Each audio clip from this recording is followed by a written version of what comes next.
Nós vamos abrir as nossas Bíblias inicialmente no livro de Juízes. Sim, eu sei que a passagem está ali em 1 Samuel, mas nós vamos para lá já. Começaremos com o livro de Juízes, em seu capítulo 21, o verso 25. Nós vamos tratar, irmãos, desse tema, arrependimento e socorro, e vamos tratar nestes livros, digo, no 1 de Samuel e no correr do mês, com a graça do Senhor, no 2 de Samuel e nos 2 livros dos reis, porque é a nossa leitura do mês. Na nossa segunda página do boletim você tem isso aí registrado. A leitura do mês é dos 2 livros de Samuel e 2 livros dos reis. Vamos estudá-los. O que nós temos aqui no livro de Juízes, livro que marca uma época da história do povo de Israel,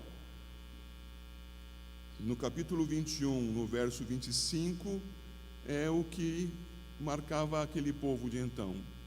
Se os irmãos puderem ler comigo em alta voz, leiamos juntos. Naqueles dias não havia rei em Israel, cada um fazia o que achava mais reto. Essa é a marca do período dos juízes. Cada um fazia o que achava mais reto. Não tinham em consideração sequer as tradições dos seus pais. Que dizer a palavra, que dizer a revelação do nosso Deus. Vivia cada um conforme achava mais reto. Eu acho que assim é bom. A você não? Cada um tem a sua verdade. Viva cada um como quiser. Encontraram algum emparelhamento com os dias atuais? Cada um vivia conforme achava mais reto. Quando nós vamos ver esses trechos da época dos juízes, nós temos que nos recordar que o livro de Ruth faz parte do trecho dos juízes, e que o livro de Samuel também, até os seus capítulos 8 e 9, na transição, também faz parte da época dos juízes. Depois disso começa a época do reinado, com Saul, Davi e Salomão. E esse reinado que seria dividido depois de Salomão, com o Roboão e com o Jeroboão. Pois bem, no tempo dos juízes, nos dias de Samuel, por favor, vá ao início do livro do profeta Samuel, nós temos que o povo ia adorar no tabernáculo em Siló. O povo, cumprindo a prescrição divina, ia adorar onde estava o tabernáculo, ia adorar onde estava a arca da aliança, onde estava o sumo sacerdote, e lá em Siló estava Eli, assessorado por outros levitas, entre eles seus filhos, Hofni e Finéias. Estava o culto funcionando em Siló, e as pessoas de toda a parte de Israel iam adorar ali naquele local. Entre essas pessoas, capítulo 1, verso 1, Eucana ia adorar, e ele era efraimita, ele era da tribo de Efraim. Por que estou levantando isto? Porque será significativo mais adiante na pregação. Então, Eucana não era um levita, era um efraimita. E ele foi com suas 2 esposas, uma delas estéril, Ana, e Ana chorava diante de Deus, na beirinha do tabernáculo, implorando ao Senhor por um filho.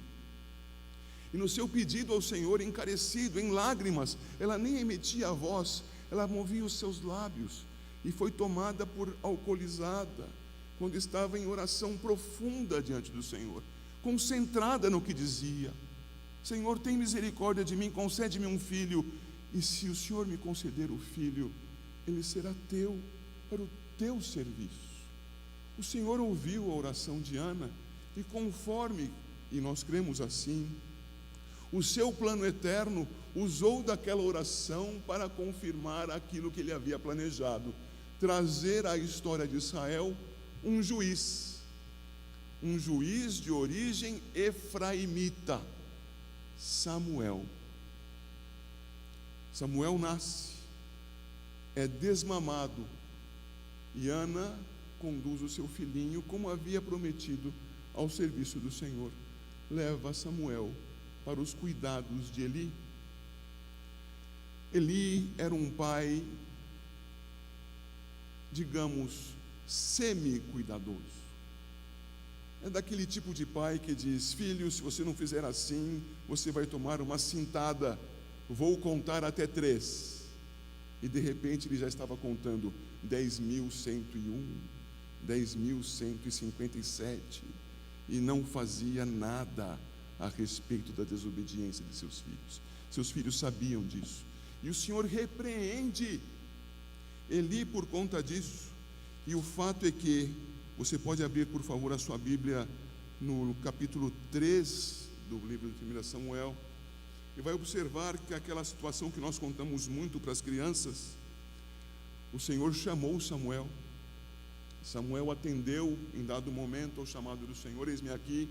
E então o Senhor lhe diz, verso 11: eis que vou fazer uma coisa em Israel, a qual todo o que a ouvir lhe tinirão ambos os ouvidos. Naquele dia suscitarei contra Eli tudo quanto tenho falado com respeito à sua casa. Começarei e o cumprirei, porque já lhe disse que julgarei a sua casa para sempre, pela iniquidade que ele bem conhecia, porque seus filhos se fizeram execráveis, e ele os não repreendeu. Porquanto jurei à casa de Eli que nunca lhe será expiada a iniquidade, nem com sacrifício, nem com oferta de manjares. Até aqui, vejam aí, pais, como educam os seus filhos. Mas voltando para o nosso contexto, acontece do Eli perguntar ao Samuel o que havia sido dito por Deus a ele, e Samuel conta, sem tirar ponto nem vírgula, conta tudo. Eli toma consciência e diz: Deus cumpra a sua vontade. Muito bem, o tempo passa, e Samuel anuncia, como profeta que era, que viria a guerra. Capítulo 4, verso 1: veio a palavra de Samuel a todo Israel, e Israel saiu à peleja. E tendo saído à peleja, eis que os filisteus resistiram aos israelitas, não aos israelenses, aos israelitas. Israelenses são os desde 1947, é um outro povo, não se confunda. Israelitas também somos nós, os filhos da promessa, os crentes. A igreja é Israel. Voltemos para o texto. Saíram os israelitas para a guerra, mas saíram incrédulos, saíram para serem disciplinados pelo Senhor. E no primeiro confronto com os filisteus, 4.000 dos israelitas foram abatidos. Então alguma voz dentre o exército israelita diz: vamos buscar a arca do Senhor, porque com a arca venceremos. Atente para isso, não era o Senhor que lhes daria a vitória. O coração dos israelitas, porque cada um fazia como bem lhe parecia, tinha na arca o amuleto da vitória. Ofni e Finéias, os filhos depravados de Eli, vão até o tabernáculo, levam consigo a arca, entram em guerra. Os filisteus se assustam, estão trazendo os deuses para o campo de batalha. Que faremos? Lutaremos, dizem os filisteus. E você pode perceber isto no versículo 9, como diz aí: sede fortes, ó filisteus, portai-vos varonilmente, para que não venhais a ser escravos dos hebreus, como lhes serviram a vós outros. Portai-vos varonilmente e pelejai.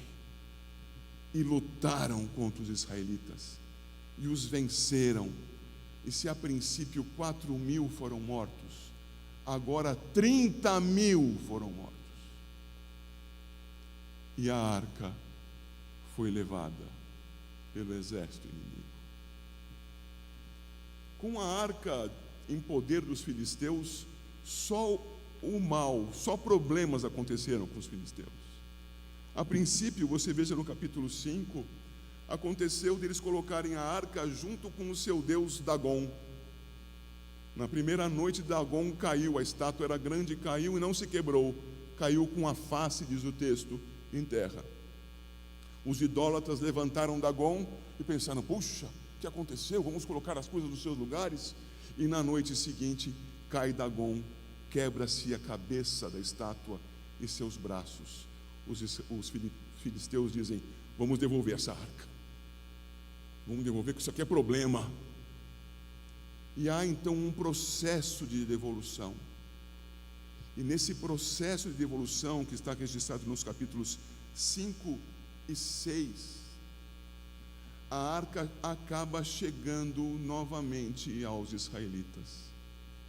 A princípio, há alguns em Bet-Semes que não foram respeitosos e abriram a arca, e muitos deles morreram por conta disso. Então os de Bet-Semes falam: olha, vamos levar essa arca embora, vamos mandar essa arca para Kiriat Jearim. E mandam. E a arca é então recebida em Kiriat Jearim e ali permanece. E é nesse ponto da história que está o capítulo 7, do qual trataremos. Vamos ler o capítulo 7? 1 de Samuel, capítulo 7. Então vieram os homens de Kiriat Jearim e levaram a arca do Senhor à casa de Aminadab, no outeiro, e consagraram Eleazar, seu filho, para que guardasse a arca do Senhor. Sucedeu que, desde aquele dia, a arca ficou em Kiriat Jearim, e tantos dias se passaram que chegaram a 20 anos, e toda a casa de Israel dirigia lamentações ao Senhor. Falou Samuel a toda a casa de Israel, dizendo: se é de todo o vosso coração que voltais ao Senhor, tirai dentre vós os deuses estranhos e os astarotes, e preparai o coração ao Senhor, e servi a Ele só, e Ele vos livrará das mãos dos filisteus. Então os filhos de Israel tiraram de si os Baalins e os astarotes, e serviram só ao Senhor. Disse mais Samuel: congregai todo Israel em Mispa, e orarei por vós ao Senhor. Congregaram-se em Mispa, tiraram água e a derramaram perante o Senhor. Jejuaram aquele dia e ali disseram: pecamos contra o Senhor. E Samuel julgou os filhos de Israel em Mispa. Quando, pois, os filisteus ouviram que os filhos de Israel estavam congregados em Mispa, subiram os príncipes dos filisteus contra Israel. O que, ouvindo os filhos de Israel, tiveram medo dos filisteus. Então disseram os filhos de Israel a Samuel: não cesses de clamar ao Senhor, nosso Deus, por nós, para que nos livre da mão dos filisteus. Tomou, pois, Samuel um cordeiro que ainda mamava, e o sacrificou em holocausto ao Senhor. Clamou Samuel ao Senhor por Israel, e o Senhor lhe respondeu. Então Samuel oferecia o holocausto. Enquanto Samuel oferecia o holocausto, os filisteus chegaram à peleja contra Israel. Mas trovejou o Senhor aquele dia com grande estampido sobre os filisteus, e os aterrou de tal modo que foram derrotados diante dos filhos de Israel. Saindo de Mispa, os homens de Israel perseguiram os filisteus e os derrotaram até abaixo de Bet-car. Tomou então Samuel uma pedra e a pôs entre Mispa e Sem, e lhe chamou Ebenezer, e disse: até aqui nos ajudou o Senhor. Assim, os filisteus foram abatidos e nunca mais vieram ao território de Israel, porquanto foi a mão do Senhor contra eles todos os dias de Samuel. As cidades que os filisteus haviam tornado a Israel foram-lhe restituídas, desde Ecrom até Gate, e até os territórios delas arrebatou Israel das mãos dos filisteus. E houve paz entre Israel e os amorreus. E julgou Samuel todos os dias de sua vida, de ano em ano fazia uma volta, passando por Betel, Gilgal e Mispa, e julgava a Israel em todos esses lugares. Porém, voltava a Ramá, porque sua casa estava ali, onde julgava a Israel e onde edificou um altar ao Senhor. Oremos. Ó Deus, concede-nos luz, ilumina-nos na pessoa do Espírito, para que, ó Deus, a pregação seja feita segundo o Teu querer, para a Tua glória e para a edificação do Teu povo. Abençoa assim, te pedimos em nome de Jesus. Amém. Meus caros, com essa história em nossa mente, diante dos nossos olhos, porque a Bíblia continua aberta, o que nós vemos a princípio é que a arca da aliança, foi deixada fora do tabernáculo. Ela estava em Israel, mas não foi levada até Siló. Ela foi guardada por uma casa, por uma família, que cuidou dela muito bem, com toda certeza, mas cuidou e fez do culto algo reservado. É algo como dizer que o culto era prestado à arca, o culto separado de Israel, o culto a um tesouro de Israel, e não ao Senhor. Levantaram um homem, Eleazar, filho de Abinadab, e ele foi então aquele que guardava a arca do Senhor. O que deveria ter sido feito, irmãos? Chamar os levitas, tomar a arca sobre os ombros e levar até o tabernáculo. Não foi feito, demoraria ainda mais 2 décadas adiante dessa história para que isso acontecesse no reinado de Davi. Mas, meus queridos, o que nós temos aqui é uma família guardando para si o tesouro, cuidando bem dele, piedosamente até, mas fazendo isto contra o Senhor, contra o culto e contra o povo. A arca fora do tabernáculo, o culto não sendo prestado a Deus. É isso que nós vemos no versículo 1, que já lemos, e no 2, observe o 2. Sucedeu que desde aquele dia a arca ficou em Quiriate Jearim, e tantos dias se passaram que chegaram a 20 anos. Todo o período dos juízes foi o de homens, de famílias, de pessoas que viviam cada um como melhor entendia. E agora alguém, fazendo como melhor lhe parecia, reservou para si a arca. E esse período todo, nesse período todo, algumas pessoas sofreram por causa do desejo de adorar a Deus. E entendendo que o culto a Deus estava centralizado no tabernáculo e que o culto a Deus carecia da arca, por não terem acesso à arca e, portanto, ao culto no tabernáculo, o que faziam essas pessoas? Choravam, amargavam por não poder cultuar. E este choro foi se espalhando por Israel, que foi percebendo que a sua situação, a sua miséria, então, era devida à falta de Deus entre eles, mas muito centralizada na arca. Percebam o que vai acontecer, meus irmãos. Esses homens, final do versículo 2, essas pessoas, toda a casa de Israel, dirigia lamentações ao Senhor. Senhor, queremos a arca, Senhor. Senhor, restitui o teu culto com os seus elementos, como o Senhor determinou, no local que o Senhor determinou. Precisamos da arca, Senhor. Quebrantados, chorosos, mas centralizados, insisto com os irmãos, em elementos do culto e não no Senhor do culto. Estavam com seu coração quebrantado e era tempo de arrependimento.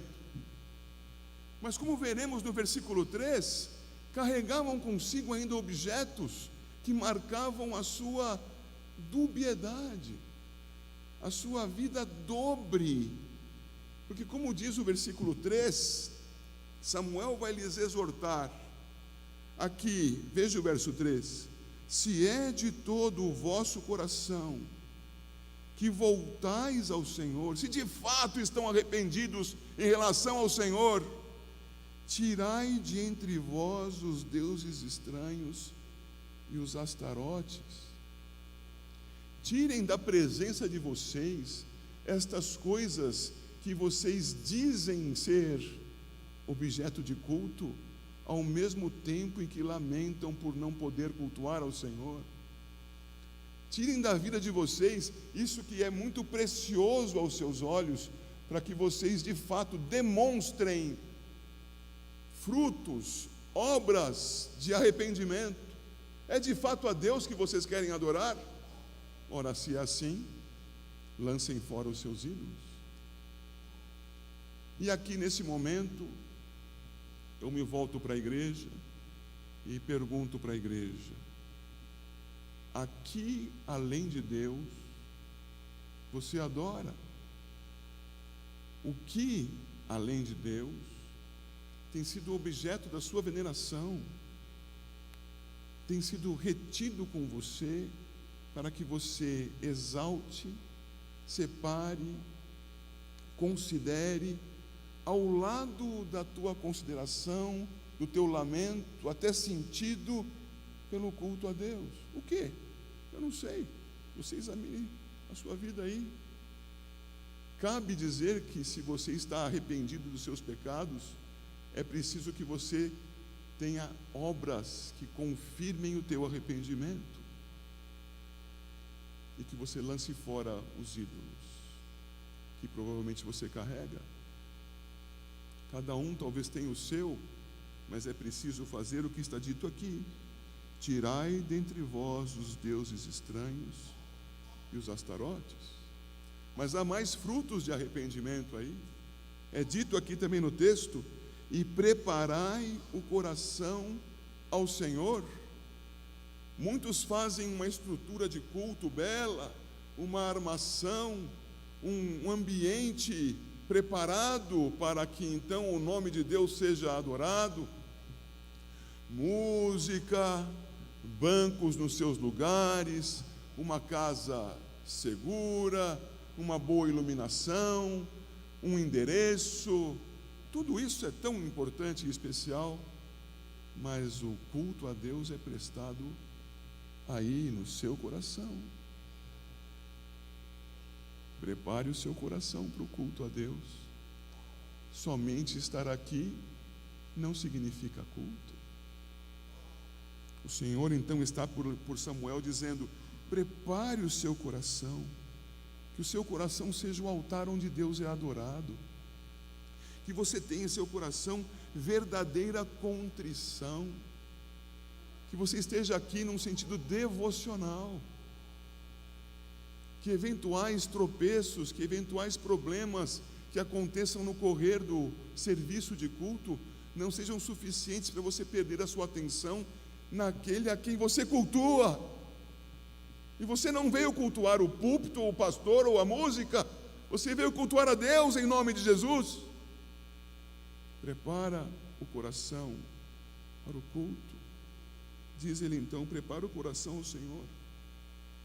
E continua ainda nos frutos desse arrependimento: e servi a Ele só.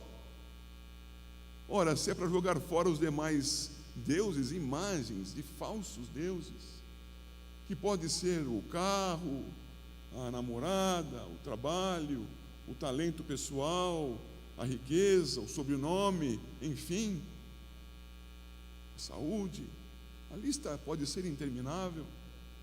Servir a Ele só. Tudo o que você faz na vida tem no Senhor o seu motivo. Seu trabalho, seu zelo pela minha família, seu testemunho, não é para que alguém me veja e me valorize. Se prego, não é para que alguém diga: olha quanta lógica, olha que beleza, ou o contrário disso, não importa. Que se examine para que o serviço ao Senhor seja feito.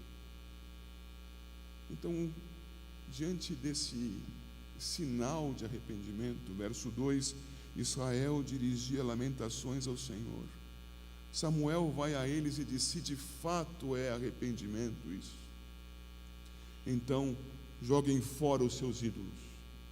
Tenham em seu coração verdadeira adoração a Deus e só a Ele obedeçam. E ele traz uma consequência disso de imediato, no final do verso 3, porque ele diz: e Ele vos livrará das mãos dos filisteus. Observem, queridos, que antes que o livramento tome lugar, os versos 4 a 6 ainda alimentam essas respostas dos israelitas. Verso 4: então os filhos de Israel tiraram dentre si os Baalins e os Astarotes e serviram só ao Senhor. Resposta que se espera dessa igreja depois de ouvir uma palavra desta, lida na sua escritura. Resposta que haja firmemente, abandonando os seus falsos deuses, sejam quais forem, tenham o seu coração voltado a Deus e de fato só a Ele sirvam. Estes aqui responderam assim, reconheceram estar em pecado, mas, verso 5, disse mais Samuel: congregai todo Israel em Mispa e orarei por vós ao Senhor. Congregaram-se em Mispa, tiraram água e a derramaram perante o Senhor, jejuaram aquele dia e ali disseram: pecamos contra o Senhor. E Samuel julgou os filhos de Israel em Mispa. Observe, meu caro irmão, minha irmã, que o que nós temos aqui neste ponto é que há mais a ser feito. Eles não estão no tabernáculo, eles não têm a arca, mas eles são chamados a se congregarem. A arca era essencial, o tabernáculo era fundamental, eles foram chamados a se congregarem. E congregaram-se, diz o verso 6, tiraram água e a derramaram perante o Senhor. Sabe o que é isso? Esse é um ato tradicional entre os judeus, de demonstrarem pelo jogar da água duas coisas. Primeira coisa, a água está demonstrando: Senhor, estamos na Tua presença, limpos, queremos estar na Tua presença e permanecer limpos diante de Ti, porque estamos arrependidos e contritos na Tua presença, Senhor. E com a água, elemento de muitos rituais, nos lavamos para sermos limpos ritualmente. Mas a água tem ainda um outro significado. Senhor, a água é essencial para nós, e durante os dias do deserto nós carecíamos de água. Senhor, não queremos água, queremos a Ti. Sinal de arrependimento. E eles demonstram seu sinal de arrependimento, continuando a dizer no versículo 6: jejuaram aquele dia. Senhor, não queremos comida, queremos a Ti. Jejuaram. E prossegue dizendo: pecamos. E o texto na nossa tradução, contra o Senhor, e indo literalmente lá para o hebraico, nos perdemos do Senhor, nos desencaminhamos, Senhor, vivemos cada um segundo o melhor nos parecia. Senhor, corrige os nossos passos, estão quebrantados. Irmãos, o fruto do arrependimento aproxima o pecador do perdoador Deus, do Redentor. Não são apenas palavras: eu sou quem dizes que eu sou, falei, acabou. Não tem significado. Eu estava dizendo isso porque faço parte de um grupo. Não, Senhor, eu me alegro por poder orar a Ti, e isto é verdadeiro em meu coração, no fundo da minha alma. É verdadeiro porque o Senhor tem movido assim, e o Senhor então a esse coração verdadeiramente contrito acata, acolhe, socorre. Enquanto todas essas coisas aconteciam, queridos irmãos, atentem, não havia ameaça nesse momento da parte dos filisteus. Observe o texto, não havia ameaça, mas uma vez que eles o fizeram, eles careceram de socorro do Senhor.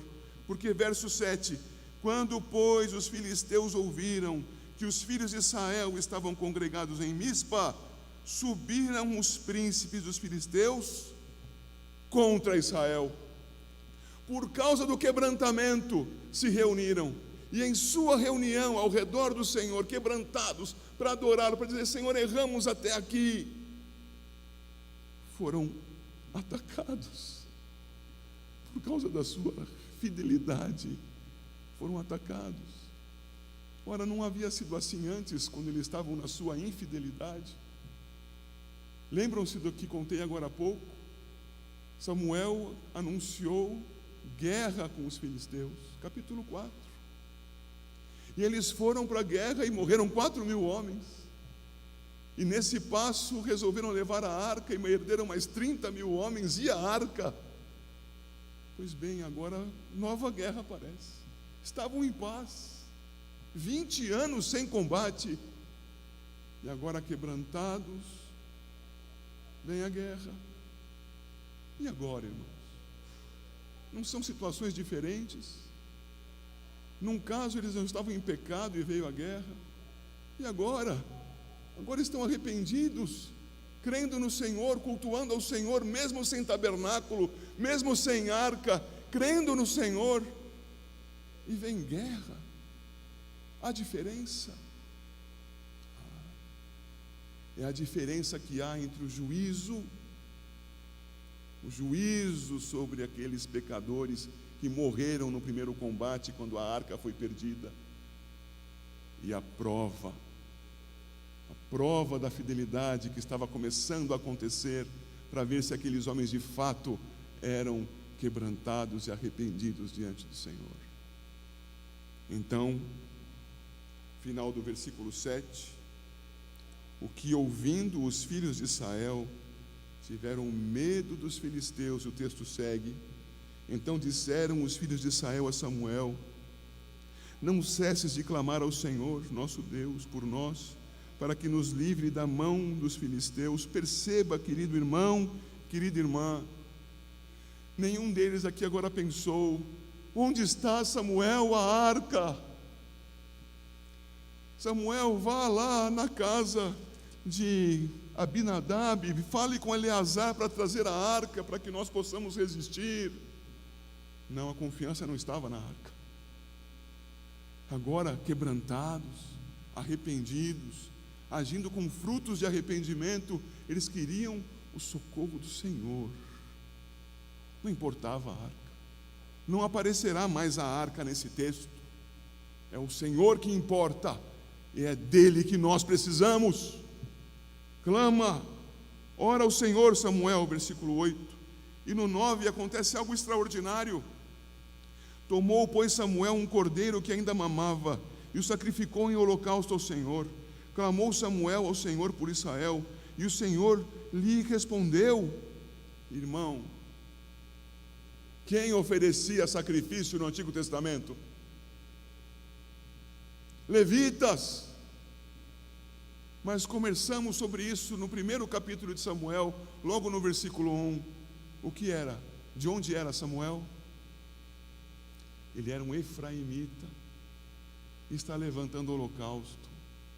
Percebam, irmãos, que o Senhor nessa história está demonstrando muito antecipadamente que o culto ao Senhor vai além dos seus elementos de símbolos, os seus elementos aparentemente essenciais, mas que são tão somente objetos. O culto ao Senhor tem um mediador, tipificado aqui por Samuel, tipificado. E esse culto ao Senhor é tão somente voltado a Ele, porque dele dependemos, e é dele que vem o socorro ao seu povo arrependido. Samuel oferece um sacrifício. Continue lendo comigo o versículo 10. Então enquanto Samuel oferecia o holocausto, os filisteus chegaram à peleja contra Israel, tudo ao mesmo tempo. E então o Senhor trovejou sobre os filisteus, fez ouvir poderosamente a sua voz, E os filisteus temeram de tal sorte, de tal modo, que ficaram assustados e correram e bateram a cabeça um com o outro.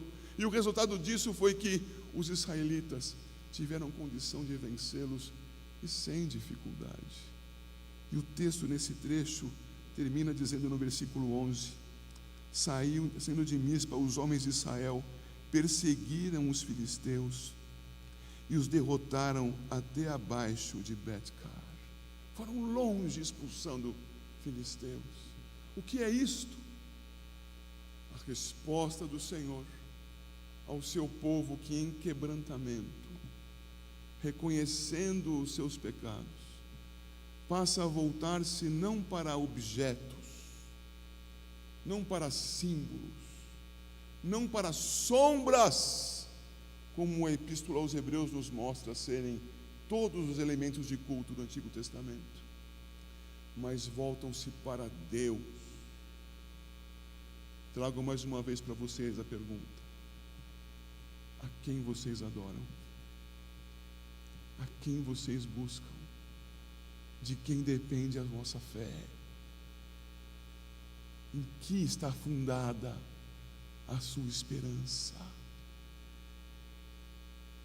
Na igreja presbiteriana, na de Santo André, no que acontece aqui, ou no único Deus verdadeiro, segundo a sua revelação, não com nossas imaginações, não conforme o nosso entendimento pessoal, mas segundo o que Ele disse para fazer? Voltado ao Senhor onde quer que estejamos.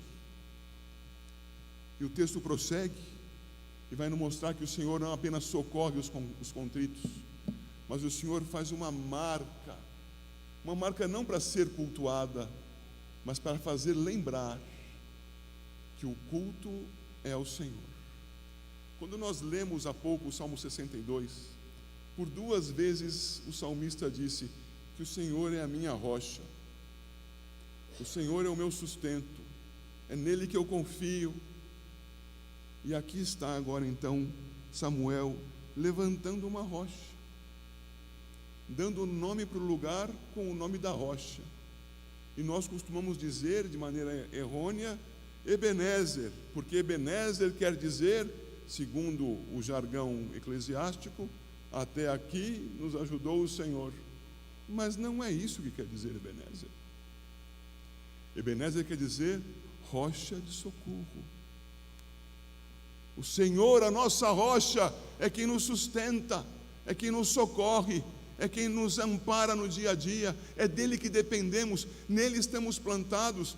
Você acha que é em vão que o Senhor Jesus Cristo vai dizer ao final do Sermão da Montanha: quem ouve a minha palavra e obedece, a põe em prática, é como aquele homem prudente que edificou a sua casa sobre a rocha. Essa é a ideia aqui. O Senhor é a nossa rocha, o nosso sustento, o nosso amparo. Nele confiamos e é só nele que está o nosso socorro. É assim então que ele vai erigir Ebenezer e vai dizer: até aqui nos ajudou o Senhor, porque no futuro o povo se dividiria, norte e sul. O povo do norte apostataria e seriam destruídos pelos assírios. Até aqui nos ajudou o Senhor. O Senhor nos ajudou nos trazendo até aqui, mesmo na nossa infidelidade, porque soberanamente nos disciplinou na nossa infidelidade, nos fez voltarmos os olhos para Ele, para que nos arrependêssemos dos nossos pecados, porque nos amando, tratou de nós, nos disciplinou, nos provou, e eis-nos aqui até hoje, porque até hoje Ele tem cuidado de nós. Aplique isso à sua vida, meu caro. Arrependido dos seus pecados, andando com o Senhor e sabendo que nele deve estar a sua esperança. Mas finalmente acontece algo aqui, e é preciosíssimo. Os 3 últimos versos do capítulo 7. E julgou Samuel todos os dias da sua vida a Israel. A palavra julgou aí tem um significado que aponta para a sua liderança. estar à frente do povo. Aí, julgar quer dizer liderar. No verso seguinte, de ano em ano fazia uma volta, passando por Betel, Gilgal e Mispa, e julgava Israel em todos esses lugares. Ele fazia uma peregrinação pela região, para ver as pessoas, para ouvi-las, para ensinar a elas as palavras do Senhor. Ele pastoreava e pregava a palavra. Ele exercia uma função profética. E por fim, verso 17, porém voltava a Ramá, porque sua casa estava ali, onde julgava Israel, e onde edificou um altar ao Senhor. O terceiro julgava é sacerdotal. Ele estava com um altar em sua casa, não era no tabernáculo. E em sua casa exercia a função sacerdotal pelo povo. Liderança, reinado, profecia, sacerdócio. Samuel tipificou a Cristo aqui. Ele não era Salvador, ele tipificou a Cristo, orientando o povo no caminho que deveria andar, voltando os seus olhos tão somente para Deus. É assim que deve ser a sua vida, meu caro. É assim que você deve se avaliar dia a dia. E se há astarotes, baalins, ídolos na sua vida, abandone-os. Se há arrependimento verdadeiro em seu coração, viva de modo a demonstrar esse arrependimento. Como João Batista dizia aos fariseus, deem então mostras desse arrependimento, com frutos, com vida de santidade, com vida devocional verdadeira em seu coração. Faça isso, meu irmão. E lembre-se, o Senhor tem prazer em trovejar pelo cuidado do seu povo. O Senhor cuida do seu povo. O Senhor ama o seu povo. Ele o prova assim para o seu bem. Ele o disciplina assim porque o ama. E Ele cuida dos crentes. E se esse é o seu caso, cuida de você no meio da igreja. Que Deus te abençoe assim, em nome do Senhor Jesus.